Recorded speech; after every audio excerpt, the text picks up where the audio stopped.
चलो देखो इधर,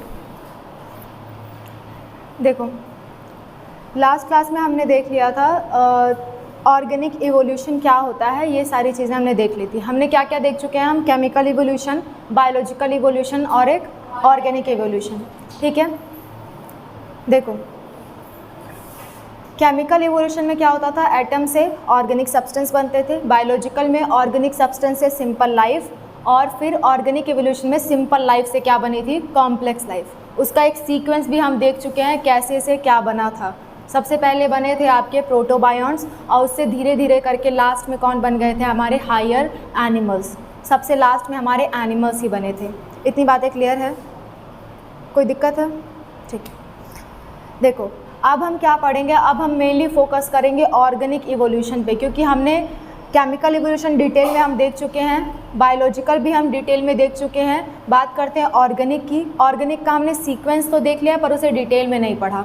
ठीक है, तो आज हम ऑर्गेनिक इवोल्यूशन पे अलग अलग साइंटिस्ट ने अलग अलग अपनी थ्योरी दी थी कि कैसे सिंपल से कॉम्प्लेक्स ऑर्गेनिजम्स बने हैं। इस बारे में अलग अलग साइंटिस्ट के अलग अलग थ्योरीज आएंगी। ठीक है, डार्विन और लैमार्क का नाम आपने सुना होगा, बहुत ही कॉमन नाम है ना। तो उन्होंने ऑर्गेनिक इवोल्यूशन पे यानी कि सिंपल लाइफ से कॉम्प्लेक्स लाइफ कैसे बनी इस बारे में बताया था। ठीक है, तो 2-3 चीज़ आपको पढ़नी है। पहली चीज़ तो लैमार्क की थ्योरी आपको पढ़नी है, फिर नियो लैमार्क पढ़ना है यानी कि उसमें जो सुधार होने के बाद आया था वो पढ़ना है, डार्विन की थ्योरी पढ़नी है, नियो डार्विन की थ्योरी पढ़नी है, और लास्ट में आपको पढ़नी है म्यूटेशन थ्योरी। म्यूटेशन थ्योरी हम ऑलरेडी जानते हैं म्यूटेशन के बारे में, बस उस थ्योरी में बस हम सीक्वेंस वाइज लिख रहे हैं इसलिए उसको लिखेंगे। तो फर्स्ट ऑफ ऑल लिख लो कि मतलब आपकी थ्योरीज ऑफ ऑर्गेनिक इवोल्यूशन में क्या क्या आ रही हैं, फिर 1 बाय 1 उस चीज़ को हम डिस्कस करेंगे। हर संडे को आप पढ़ाई होगी इधर, हर संडे को, जब तक आपका एग्ज़ाम होने वाला हर संडे को मैं आऊँगी। ठीक है, और संडे को कोशिश करूँगी मैं ज़्यादा पढ़ाऊँ आपको। चलो देखो, थ्योरीज ऑफ ऑर्गेनिक इवोल्यूशन में पहला थ्योरी आएगा आपका लैमार्किज्म।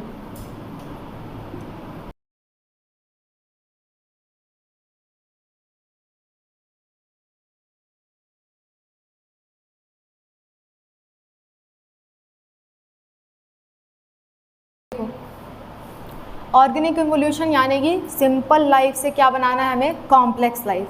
ठीक है, इसके बारे में सबसे पहले बताया था आपके लैमार्क ने। लैमार्क एक साइंटिस्ट थे, सबसे पहले उन्होंने बताने की कोशिश की थी कि सिंपल से कॉम्प्लेक्स ऑर्गेनिजम्स कैसे बने हैं। उनका ये कहना था, उनके 2-3 पॉइंट्स आपको याद रखने हैं उनके बारे में। ठीक है, उन्होंने क्या कहा था कि जो आपके जितने भी लिविंग ऑर्गेनिजम्स बन रहे हैं, नए नए स्पीशीज़ जो बन रही हैं, वो based on use and disuse है। यूज़ एंड डिसयूज़ क्या होता है, देखो उनका ये कहना है कि अगर आप किसी ऑर्गन को ज़्यादा यूज़ करते हो, मान लो सपोज़ आप अपने हाथ को एक ज़्यादा यूज़ करते हो, तो वो हाथ ज़्यादा डेवलप हो जाएगा और आने वाले समय में उसकी मसल्स ज़्यादा डेवलप होंगी। आपके चिल्ड्रंस में जनरेशन आफ्टर जनरेशन वो मसल ज़्यादा डेवलप होंगी। उनका कहना था कि जैसे कोई लोहार होता है, लोहार का जो दाहिना हाथ होता है उसी से वो लोहा वगैरह पीटता रहता है ना।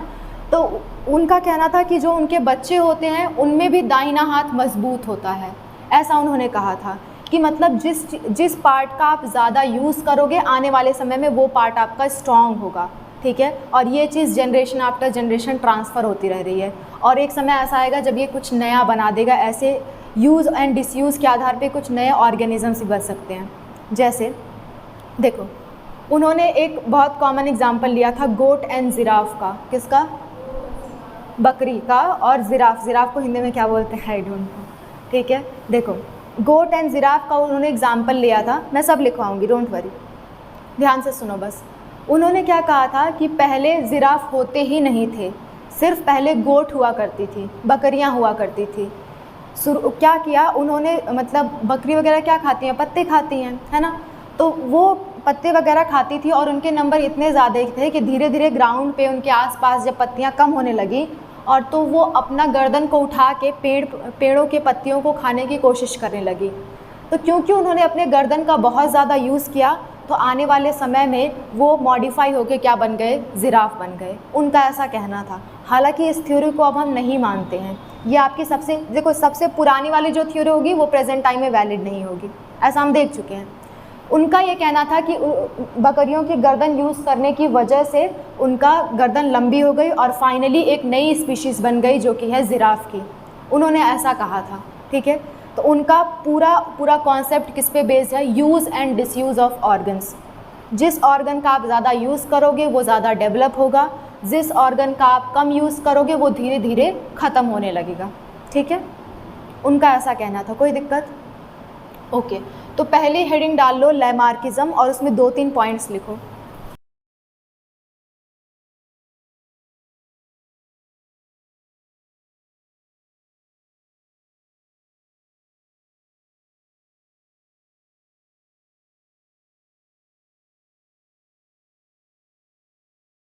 मतलब मैंने अभी अभी आपको एक्सप्लेन कर दिया है कि जिस ऑर्गन को ज़्यादा यूज़ करोगे वो ऑर्गन डेवलप होगा, जिस ऑर्गन को कम यूज़ करोगे धीरे धीरे वो ख़त्म होता जाएगा, ऐसा इन्होंने कहा था। इन्होंने एक और इम्पॉर्टेंट पॉइंट कहा था, क्या? देखो, इन्होंने कहा था कि जो भी चीज़ आप, जैसे कि मैंने अभी कहा आपको, हालांकि मैंने एक ही वन गो में मैंने आपको एक्सप्लेन कर दिया, पर उसको 2 पार्ट्स में इन्होंने डिवाइड किया है। पहली चीज़, ऑर्गन्स को आप यूज़ करो तो वो ज़्यादा डेवलप होगा।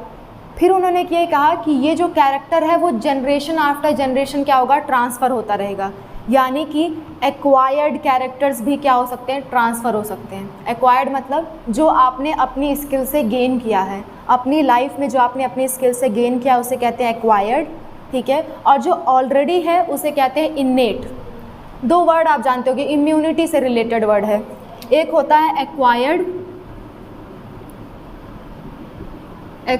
और एक होता है इन्नेट। एक्वायर्ड मतलब होता है जो आप सीखते हो, जन्म लेने के बाद जो चीज़ें आप सीखते हो उसे आप कहते हैं एक्वायर्ड। और इन्नेट मतलब होता है बाय बर्थ, जन्म से जो चीज़ें प्रेजेंट हैं आपके अंदर, ठीक है। इन्नेट मतलब होता है बाय बर्थ। साइड में कहीं लिख लो, काम आएगा। Gained after birth, gained after birth.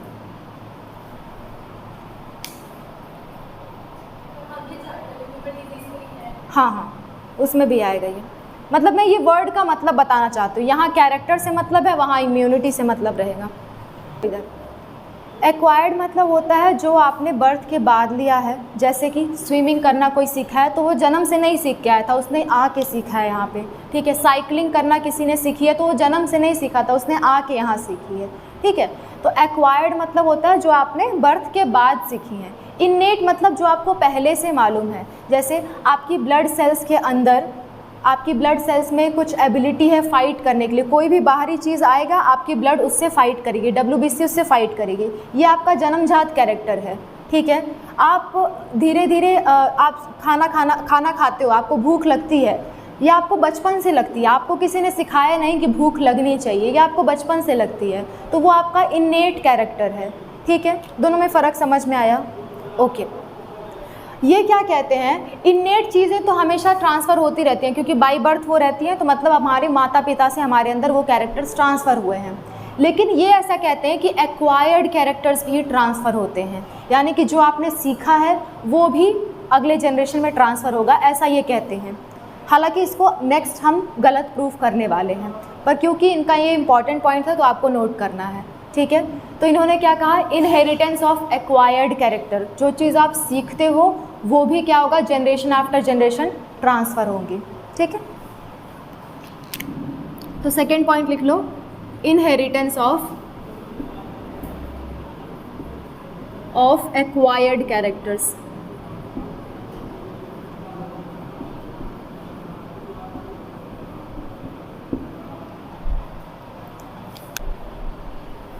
हो गया। देखो, इनकी थ्योरी पूरी दोनों पॉइंट पे बेस्ड है, इसी 2 पॉइंट पे बेस्ड है, use and disuse and acquired characters, ठीक है। इनकी पूरी थ्योरी ऐसा ही कहती है। तो इनका विरोध करने के लिए एक साइंटिस्ट आए, ठीक है। वो साइंटिस्ट ने क्या कहा, डिसयूज़ वाले कॉन्सेप्ट को इनके यूज़ करना चाहा, क्योंकि ये कहते थे जिस चीज़ को डिसयूज़ करोगे, मतलब जिस चीज़ का यूज़ नहीं करोगे, धीरे धीरे वो चीज़ ख़त्म हो जाएगी, ठीक है। तो वो साइंटिस्ट बड़े कमाल के थे, उन्होंने क्या किया, चूहे को पकड़ा, ठीक है, और उस चूहे की पूंछ काट दी। ओके, अब ये इमोशनल मत होना, उन्होंने काट दी, ठीक है। और उन्होंने उसका रिप्रोडक्शन करवाया और फिर जो उनके नेक्स्ट जनरेशन में जो नेक्स्ट बेबी हुआ उसकी भी पूंछ काट दी। ऐसा उन्होंने 22 जनरेशन तक किया, इस आधार पे कि अगर पूंछ का यूज़ नहीं हो रहा है, यानी कि पूंछ का डिसयूज़ हम कर रहे हैं, तो कभी तो ऐसा होगा कि अगले जनरेशन में पूंछ होगी ही नहीं। अकॉर्डिंग टू लैमार्क ऐसा होना चाहिए था ना कि जिस ऑर्गन का डिसयूज़ हो रहा है वो कैरेक्टर अगले जनरेशन में ट्रांसफ़र होने चाहिए थे और अगले जनरेशन में पूंछ ही नहीं आनी चाहिए थी, लेकिन ऐसा नहीं हुआ। जितना भी बार उन्होंने रिप्रोडक्शन कराया उतनी बार उनके बच्चों में उन्हें पूंछ देखने को मिली, टेल देखने को मिली। तो उन्होंने इस थ्योरी को डिसअप्रूव कर दिया कि लैमार्क ने जो कहा है वो बिल्कुल गलत कहा है, यूज़ एंड डिसयूज़ के आधार पे कैरेक्टर्स नहीं ट्रांसफ़र होते हैं। ठीक है, तो नेक्स्ट लिखो, इसके बाद आएगा नियो लैमार्किज्म, उसमें मॉडिफाइड करके उन्होंने बताया था। तो बीच में ये जो साइंटिस्ट मैंने बताया उसका एक्सपेरिमेंट हम लिखेंगे। ठीक है, इसी के नीचे मैं लिख रही हूँ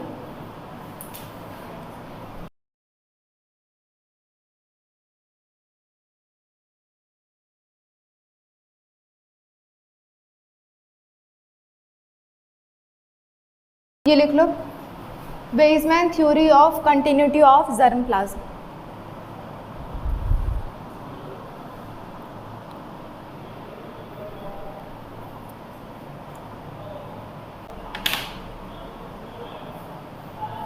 हो गया, इसमें 2-3 पॉइंट्स लिख लेते हैं जो मैंने अभी अभी एक्सप्लेन किया आपको। ठीक है, लिखो,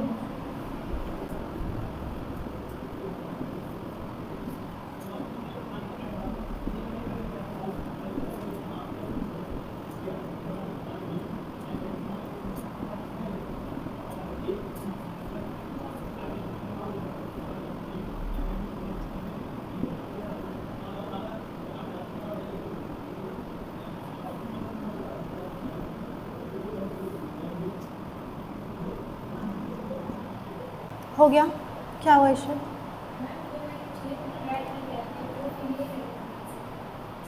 चूहे को माइस कहने का मतलब और ऑफ माउस, मल्टीपल माउस को हम माइस कह देते हैं, प्लूरल फॉर्म ऑफ माउस है ना, तब उसमें चाहे मेल हो फीमेल हो हम नहीं क्लैरिफाई कर रही है। ठीक है, देखो, तो वेइजमैन साइंटिस्ट ने क्या किया, इन्होंने लैमार्क की थ्योरी को चेक करना चाहा था कि use and disuse of organ actually में वैलिड है कि नहीं वैलिड है। ठीक है, तो उन्होंने क्या किया, माउस को लिया, माउस की टेल 22 जनरेशन तक कट की, इस उम्मीद में कि कोई तो ऐसी जनरेशन आएगी जिसमें बिना पूंछ के बच्चे पैदा होंगे। ठीक है, लेकिन ऐसा नहीं हुआ। तो उन्होंने कह दिया कि आपकी जो यूज़ एंड डिसयूज़ वाली थ्योरी है ना वो गलत है, मैंने टेल को डिसयूज़ किया इतने जनरेशन तक, फिर भी ऐसा नहीं हुआ कि वो कैरेक्टर इनहेरिट हुआ हो, ऐसा नहीं हुआ। ठीक है, तो बेस्ड ऑन दिस उन्होंने use and disuse of organ की थ्योरी को गलत साबित कर दिया। इन्होंने अपनी एक मॉडिफाइड थ्योरी दी, इसी के बेसिस पे, लैमार्क के बेस पे उन्होंने एक नई थ्योरी दी। उन्होंने कहा कि 2 तरह के कैरेक्टर्स होते हैं, एक एक्वायर्ड कैरेक्टर्स ही 2 तरह से इकट्ठा होते हैं हमारी बॉडी में, एक होता है जर्मप्लाज्म में और दूसरा होता है सोमैटोप्लाज्म में। जर्मप्लाज्म मतलब जो हमारी सेक्स सेल से रिलेटेड हो, जर्म सेल्स हम कहते थे सेक्स सेल्स को, याद करो, जो हमारी सेक्स सेल से रिलेटेड हो, यानी कि हमारे सेक्स क्रोमोसोम पे जो इम्पैक्ट कर रहा हो। दूसरा होता है हमारा सोमैटोप्लाज्म, यानी कि हमारी बॉडी के सेल्स से जो रिलेटेड हो, ऐसा उन्होंने कहा। यानी कि इसी का थोड़ा सा मॉडिफाइड फॉर्म उन्होंने कह दिया कि सारे कैरेक्टर्स नहीं, बट वो कैरेक्टर्स जो जर्मप्लाज्म को इफेक्ट करेंगे वही ट्रांसफ़र होंगे, सोमैटोप्लाज्म वाले ट्रांसफ़र नहीं होंगे। ठीक है, यही थ्योरी थी, theory of continuity of germplasm. ठीक है, ठीक है, बात समझ में आई है? पक्का? ठीक है, इन्होंने कहा कि 2 तरह के प्रोटोप्लाज्म होते हैं। प्रोटोप्लाज्म समझते हो, सेल जानते हो ना, सेल के अंदर का जितना भी पार्ट होता है उसको हम प्रोटोप्लाज्म कहते हैं। प्रोटोप्लाज्म क्या होता है, साइड में कहीं लिख लो, प्रोटोप्लाज्म मतलब होता है साइटोप्लाज्म प्लस न्यूक्लियस, ये दोनों मिल करके प्रोटोप्लाज्म बनाते हैं। यानी कि everything outside inside the cell membrane is known as protoplasm.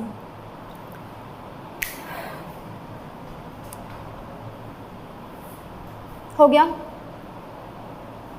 Everything inside the cell membrane is known as protoplasm. देखो, इन्होंने कहा प्रोटोप्लाज्म दो तरह के होते हैं, एक होते हैं जर्म प्लाज्म, एक होता है सोमैटोप्लाज्म। जर्म प्लाज्म मतलब जो जनरेशन आफ्टर जनरेशन ट्रांसफ़र हो सके, सोमैटोप्लाज्म जो जनरेशन आफ्टर जनरेशन ट्रांसफ़र ना हो सके, एज सिंपल एज दैट। ठीक है, क्लियर। सोमा मतलब होता है बॉडी, जर्म मतलब होता है सेक्स सेल्स। ठीक है, तो सोमैटोप्लाज्म मतलब बॉडी से रिलेटेड साइटोप्लाज्म, जर्म प्लाज्म मतलब आपके जर्म सेल से रिलेटेड साइटोप्लाज्म। ठीक है, चलो इस चीज़ को मिटा दूँ, फिर मैं यहीं पे लिखूँगी इनकी थ्योरी।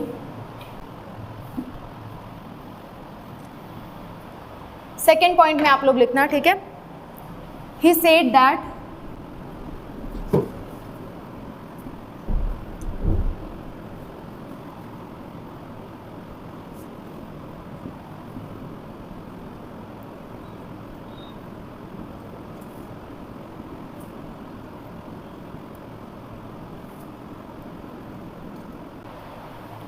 सिंपली इन्होंने यही कहा है, इनकी theory of continuity of germ plasm क्या है। अगर कोई थ्योरी एग्जैक्ट पूछे कि इन्होंने क्या कहा था, तो उन्होंने यही कहा था कि प्रोटोप्लाज्म दो तरह के होते हैं, एक होता है सोमैटोप्लाज्म, एक होता है germ plasm. Somatoplasm generation after generation transfer नहीं होगा, जर्म प्लाज्म ट्रांसफ़र होगा। ठीक है, बेस्ड ऑन दिस जब लैमार्क के जो फॉलोवर्स थे, उन्होंने जब देखा कि ऐसी थ्योरी ला दी गई है, तो वो लोग चाहते थे कि लैमार्किज्म पूरी तरह से कैंसिल ना हो, तो उन्होंने क्या कह दिया कि हम नियो लैमार्किज्म लाएंगे, मतलब कि लैमार्किज्म का मॉडिफाइड फॉर्म लाएंगे। ठीक है, उस मॉडिफाइड फॉर्म को हम क्या कहेंगे, नियो लैमार्किज्म। नियो मतलब न्यू लैमार्किज्म। ठीक है, तो नेक्स्ट हेडिंग डाल लो नियो लैमार्किज्म। ये सारी चीज़ें मिटा दूँ, हो गई हैं सबकी।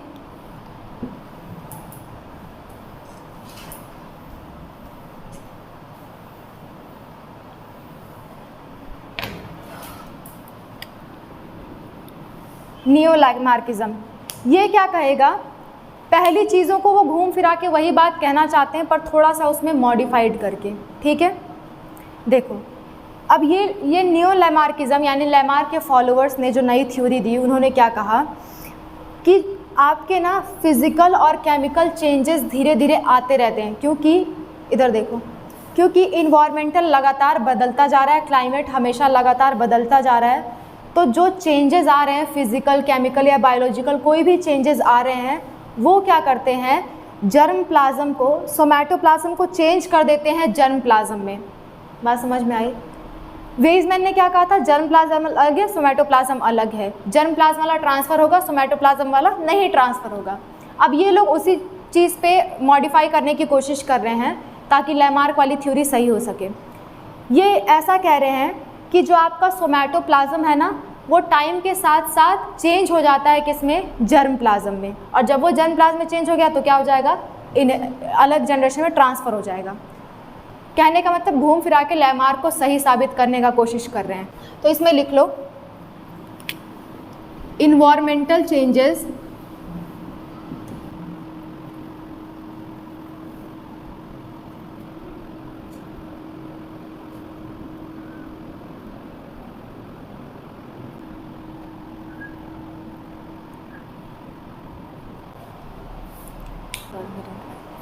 ओके, हो गया। देखो लैमार्क ने थ्योरी दी थी, दो थ्योरी दी थी, यूज़ एंड डिसयूज़ और एक्वायर्ड कैरेक्टर क्या होते हैं, ट्रांसफ़र होते हैं। लेकिन वेइजमैन ने क्या कहा, सभी एक्वायर्ड कैरेक्टर तो ट्रांसफ़र नहीं हो रहे हैं यूज़ और डिसयूज़ के आधार पे। तो वेइजमैन ने अपना थ्योरी दे दिया कि कुछ जो जर्म प्लाज्म को इफेक्ट करेंगे वो कैरेक्टर्स ट्रांसफ़र होंगे, जो सोमैटोप्लाज्म करेंगे वो कैरेक्टर्स नहीं ट्रांसफ़र होंगे। तो लैमार्किज्म वालों ने क्या किया, उन्होंने अपनी थ्योरी को सही साबित करने के चक्कर में उन्होंने थोड़ा सा क्या लिया, जो वेइजमैन वाली थ्योरी थी उसको अपनी थ्योरी में शामिल करते हुए एक नया लैमार्किज्म दे दिया। ठीक है, थ्योरी को, ठीक है, थोड़ा बहुत पल्ले पड़ा, बार बार रिवाइज करेंगे, हमें समझ में आता जाएगा। ठीक है, ओके। तो ये था आपका नियो लैमार्किज्म। आपको इतना ध्यान रखना है, लैमार्किज्म के दो पॉइंट आपको ध्यान रखे हैं मेनली, और नियो वाले में आपको ध्यान रखना है कि इन्वायरमेंट की वजह से सोमैटोप्लाज्म चेंज हो जाता है जर्म प्लाज्म में। इतना कर सकते हो, ठीक है। इसके बाद कौन से साइंटिस्ट आएंगे आपके, डार्विन। ओके, तो नेक्स्ट आपका आएगा डार्विनिज्म, यानी कि थ्योरी ऑफ डार्विन।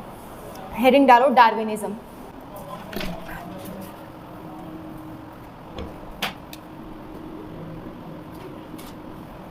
डार्विन ने क्या कहा कि यूज़ एंड डिसयूज़ वाले नाम की कोई चीज़ होती ही नहीं है, इस बेस पे कभी भी transfer generation after generation character transfer नहीं होते हैं। सीधा सीधा इन्होंने विरोध किया है किसका?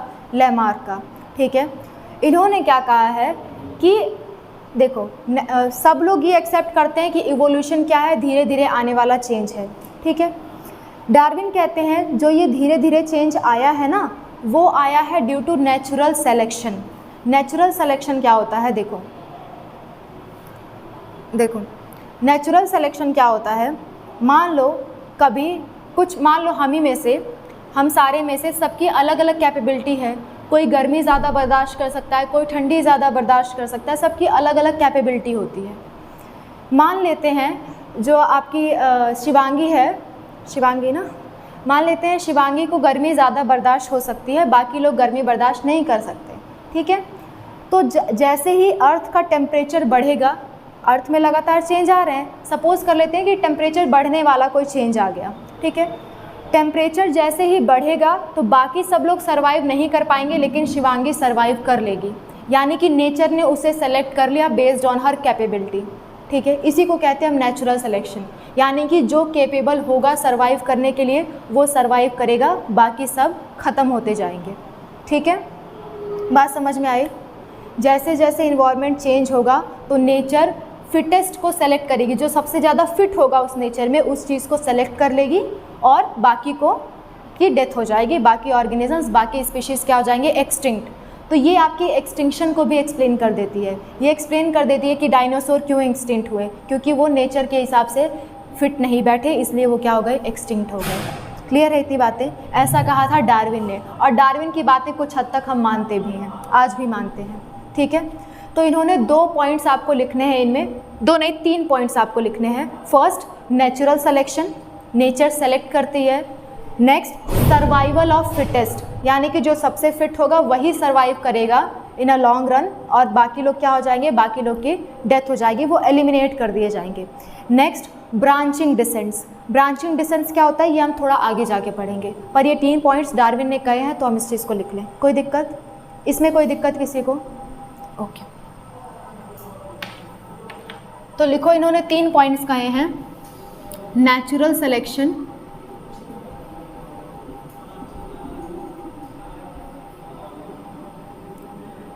Natural selection, survival of fittest,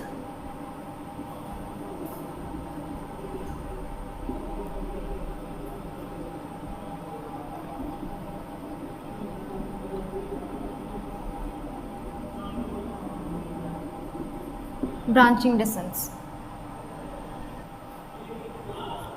ये तीनों पॉइंट क्लियर हैं? लास्ट वाला नहीं होगा, पर ऊपर के दोनों क्लियर है ना? नेचर जो सबसे बेस्ट होगा उसको सेलेक्ट करेगी, उसके चेंज के अकॉर्डिंग जो सबसे बेस्ट होगा वो सर्वाइव करेगा, बाकी लोग के क्या हो जाएगी? डेथ हो जाएगी। ठीक है, और जो सिलेक्शन है ना, इसी को कह रहे हैं हम सर्वाइवल ऑफ फिटेस्ट, जो सबसे फिट है वही सर्वाइव करेगा। क्लियर है? ये कहते हैं डार्विन, और लैमार्क क्या कहते थे? Use and disuse, acquired character का इनहेरिटेंस। आपको 2 पॉइंट सब में याद रखने हैं। जब ये आपके लैमार्किज्म पूछा जाएगा तो आप एग्जाम्पल में वो गोट और जिराफ का एग्जाम्पल दे सकते हो और ये दोनों पॉइंट्स लिख सकते हो, तो आपका लैमार्किज्म क्लियर हो जाएगा।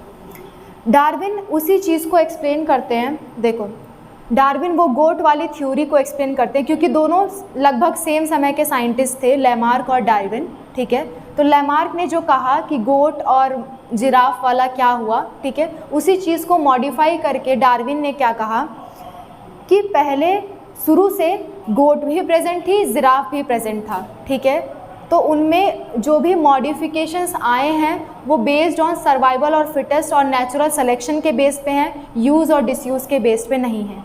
जबकि लैमार्क क्या कहते थे कि पहले सिर्फ गोट प्रेजेंट थी, यूज़ एंड डिसयूज़ के आधार पर उनकी गर्दन लंबी हुई और बाद में चल के वो जिराफ बन गए, ऐसा लैमार्क कहता था। लेकिन डार्विन कह रहे नहीं, शुरू से दोनों लोग प्रेजेंट थे और दोनों लोग आज भी सर्वाइव कर रहे हैं। क्लियर? क्लियर? ठीक है, तो इस दोनों चीज़ को भी आप कंपेयर करके लिख सकते हो, इस दोनों का कंपैरिजन भी आपसे पूछ सकता है। चलो, इसके आगे की चीज़ें इस थोड़ा सा टाइम लगेगा मुझे पढ़ाने में, ठीक है, तो वो हम अगली क्लास में पढ़ेंगे। अच्छा, अभी तक आपने जो भी पढ़ा है इवोल्यूशन में या कहीं भी किसी को कोई डाउट है तो वो पूछ सकता है। अभी हमारे पास थोड़ा सा टाइम है तो मैं चाह रही हूँ यूटिलाइज कर लो। Formation of nucleoid. न्यूक्लियोइड क्या होता है? देखो, आप अगर सेल आपने पढ़ा हो, दो तरह की सेल होती हैं, यूकैरियोटिक एंड प्रोकैरियोटिक, है ना। यूकैरियोटिक सेल में न्यूक्लियस प्रेजेंट होता है, हम जानते हैं, लेकिन प्रोकैरियोटिक सेल में वेल डिफाइंड न्यूक्लियस नहीं होता है, मतलब कि उस पर न्यूक्लियर मेम्ब्रेन प्रेजेंट नहीं होती है। ऐसे न्यूक्लियस को हम न्यूक्लियोइड कहते हैं, न्यूक्लियस नहीं कहते, ठीक है। हाँ, न्यूक्लियस एब्सेंट, मतलब न्यूक्लियर, जिस न्यूक्लियस, सुनो इधर, जिस न्यूक्लियस में न्यूक्लियर मेम्ब्रेन एब्सेंट हो तो ओवरऑल हम उसे न्यूक्लियोइड कहेंगे, न्यूक्लियस की जगह। फॉल्स न्यूक्लियस, यस, ठीक है। एक और चीज़ कंफ्यूज होते हैं लोग, 3 चीज़ में लोग कंफ्यूज होते हैं, मैं वो बता देती हूँ तुम्हें। देखो, एक होता है न्यूक्लियस, एक होता है न्यूक्लियोलस और एक होता है न्यूक्लियोइड। 3 चीज़ आते हैं। देखो इधर एक और ले लेते हैं, न्यूक्लियोप्लाज्म। न्यूक्लियस होता है जो सेल के एकदम सेंटर में प्रेजेंट हो, उसको हम क्या कहते हैं? न्यूक्लियस कहते हैं।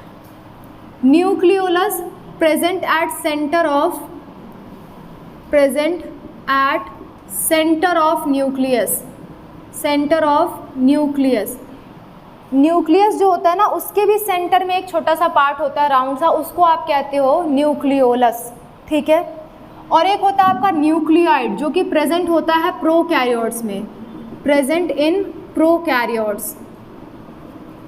प्रोकैरियोट्स के न्यूक्लियस को हम न्यूक्लियस ना कह के क्या कहते हैं? न्यूक्लियोइड, क्योंकि उसमें न्यूक्लियर मेम्ब्रेन एब्सेंट होती है, ठीक है। नेक्स्ट है आपका न्यूक्लियोप्लाज्म। जैसे सेल के अंदर के जो लिक्विड है, जेली लाइक मटेरियल है, उसको हम साइटोप्लाज्म कहते हैं, वैसे ही न्यूक्लियस के अंदर का जो पार्ट होता है उसे हम कहते हैं न्यूक्लियोप्लाज्म। न्यूक्लियस के अंदर का जो लिक्विड पार्ट होता है उसे हम कहते हैं न्यूक्लियोप्लाज्म। क्लियर? ठीक है।